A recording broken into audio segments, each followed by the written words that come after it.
Le sujet est clos. Maintenant, laissez-moi juste vous dire ceci. Pour les caméras, pour ceux qui n'ont pas voulu triste. Et c'est ce que je vais dire sur ceci. Dieu nous dit, si tu n'aimes pas ton frère que tu vois, comment peux-tu aimer Dieu que tu ne vois pas? Moi, je pousse cela plus loin en disant, si tu ne t'humilies pas devant ton frère que tu vois, comment peux-tu t'humilier devant Dieu que tu ne vois pas? Tu sais, quand tu marches avec Dieu, il y a plein de choses.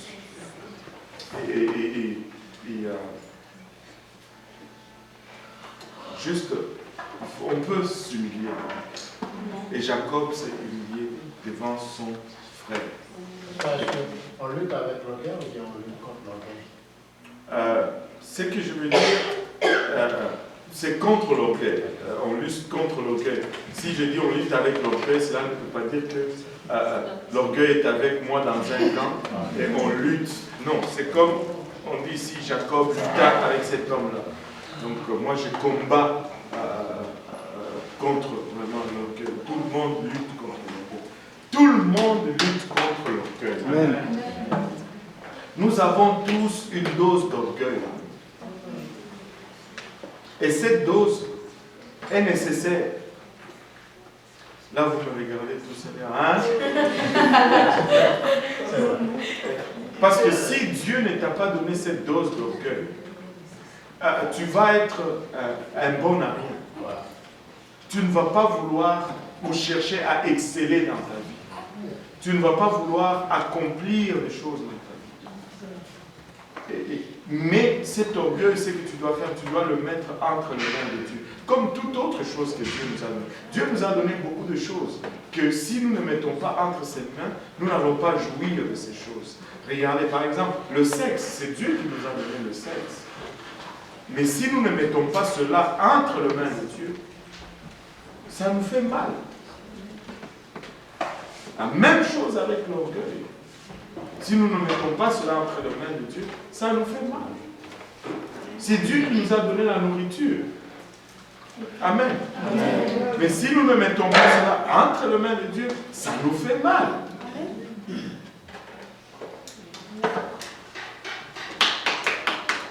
Amen. Amen. Donc, quand Ésaü regarde Jacob, il dit, mais c'est qui ça? Le type, il était parti fort, il rentre en boitant. Un esprit l'avait touché et il boitait. Tu sais, lorsqu'un esprit te touche, tu boites. Un bon esprit.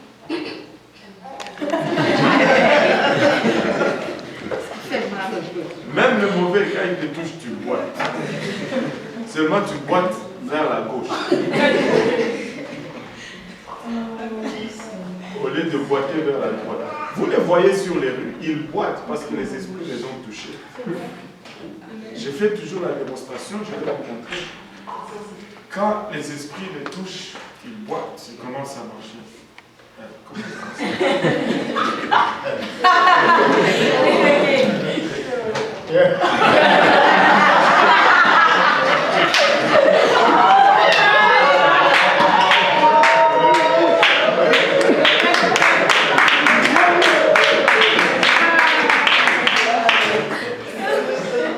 Ils boitent, mais ce n'est pas le bon esprit qui les fait boiter.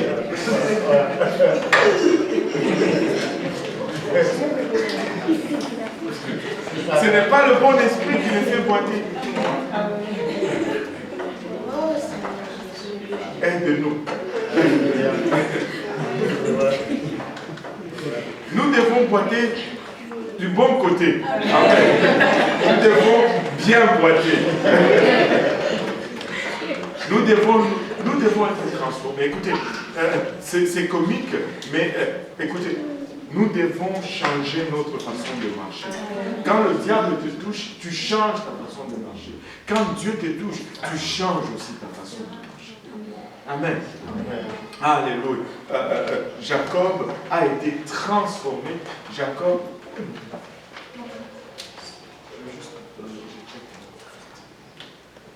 Jacob a été transformé, mais nous aussi, nous devons nous attendre à être transformés quand nous sommes touchés par Dieu. Amen. Alléluia. Et il a fait ainsi la paix avec son frère Ésaü et il est retourné dans la terre promise. On peut tourner maintenant la page. Il a eu 12 enfants. On ne va pas rentrer, je pense que... Voilà.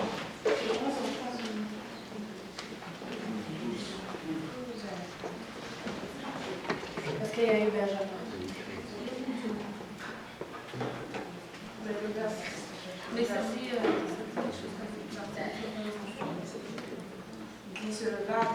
Regarde. 1, 2, 3, 4, 5, 6, 7, 8, 9, 10, 11, 12. Ruben, Siméon, Lévi, Judas, Zébulon, Issachar, Dan, Gad, Asher, Naphtali, Joseph, Benjamin. Benjamin est né par la suite lorsque il est né, Rachel est morte.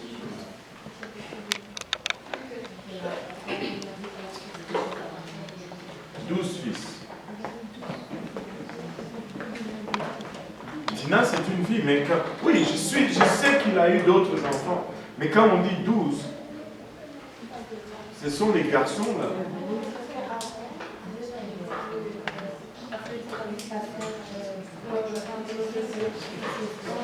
Oui, Joseph était là, Rachel est là, Benjamin n'est pas né. Oui, le 11 fils. Ah, ok, le 11. Le 11, c'est parce que Benjamin n'est pas né. Voilà. On connaît correct? Le compte est bon? Bon, on n'a pas perdu un enfant. Une question?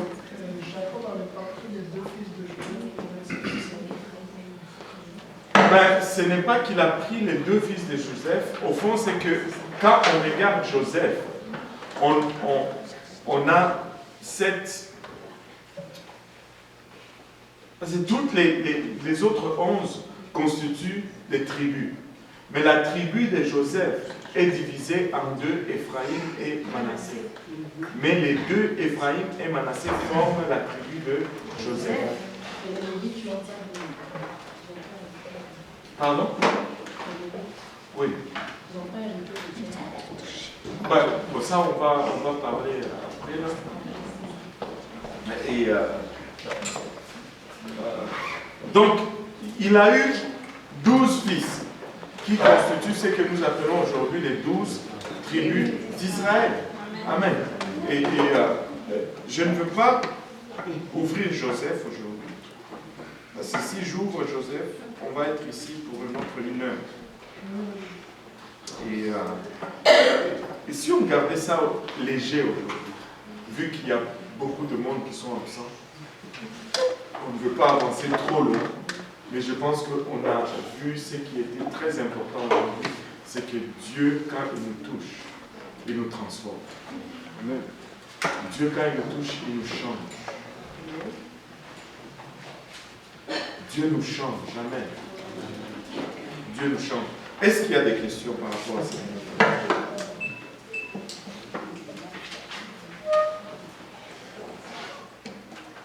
Pardon? Pas de questions? Wow! C'était si clair. Qu'est-ce que Jacob a voulu dire quand il a dit Jésus, je voyais ta face comme la face de Dieu. Où ça? Oh! Je sais pas moi. Lis ce qui précède. Non, si j'ai trouvé grâce à tes yeux, accepte que ma main me prie. Car c'est pour cela que j'ai regardé ta face, comme on regarde la face de Dieu. Et tu m'as fait. C'est quel verset? 33, verset 10.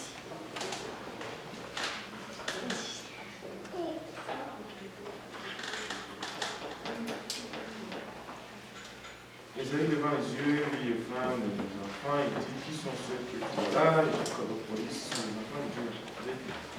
serviteurs, les servants approchaient.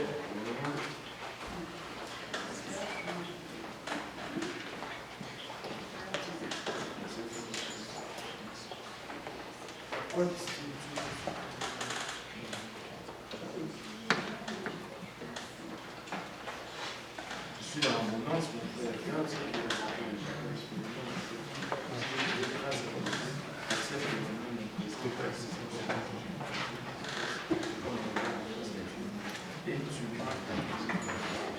Moi, je pense que, d'abord, la première question qu'on doit savoir ici, comment est-ce qu'on regarde la face de Dieu?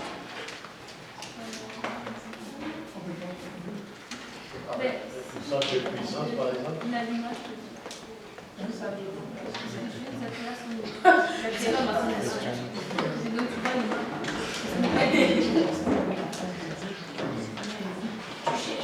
Comment est-ce qu'on regarde la face? Quelqu'un?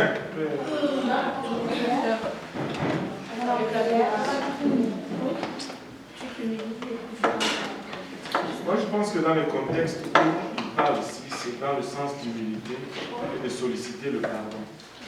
Je me suis approché de toi pour demander pardon. Quand on regarde Dieu pour demander pardon, il y a une façon de le faire. Et il est probablement de dire, écoute, je te demande pardon, comme je demande pardon à Dieu. C'est la façon que moi je peux voir ça, que je peux expliquer ça. Il peut y avoir d'autres façons, je ne sais pas. Quelqu'un qui peut s'essayer.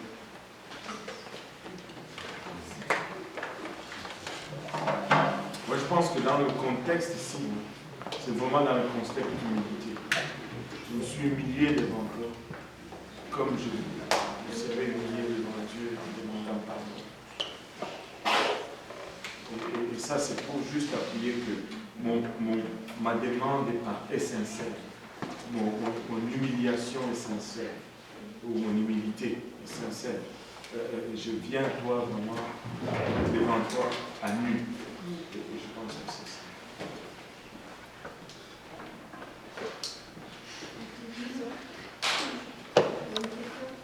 Oui. Oui. Donc, juste pour que ce soit clair, comment on a été les caméras, les recueillis, on dit ce qui s'est passé, mais c'est en privé, on n'a pas dit. Allez.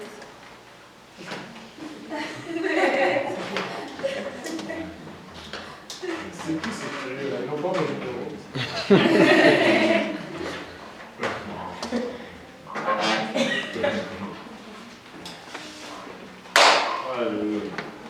Il y a de ces choses que tu ne manges que lorsque tu es au restaurant. Quand tu fais la livraison, tu manges certaines choses.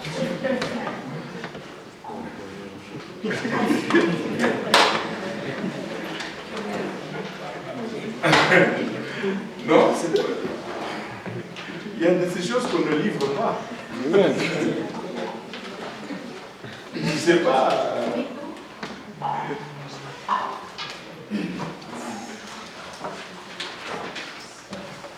Alléluia. Seigneur est bon. Amen. Écoutez, si on a parlé de ces choses, c'est parce qu'il y avait un besoin ici présent. Je ressentais une nécessité ici. Mais donc, si les gens n'étaient pas ici, c'est parce que je n'étais pas dans cette nécessité. C'est juste laissons les choses. Des fois, il faut laisser certaines choses comme ils sont. Pas trop se casser la tête. C'est juste comme ça. Amen. Amen. Battons nos mains pour le Seigneur.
sert la nourriture.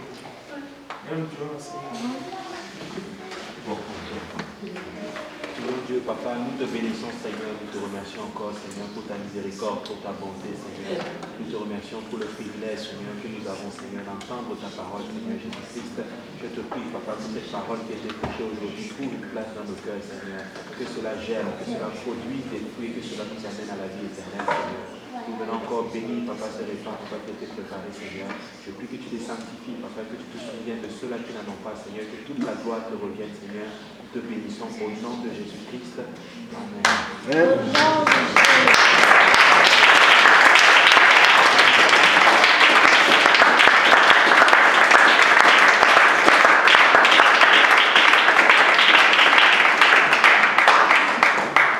Alléluia. Servez nos visiteurs d'abord en prière. Alléluia. Que le Seigneur vous bénisse.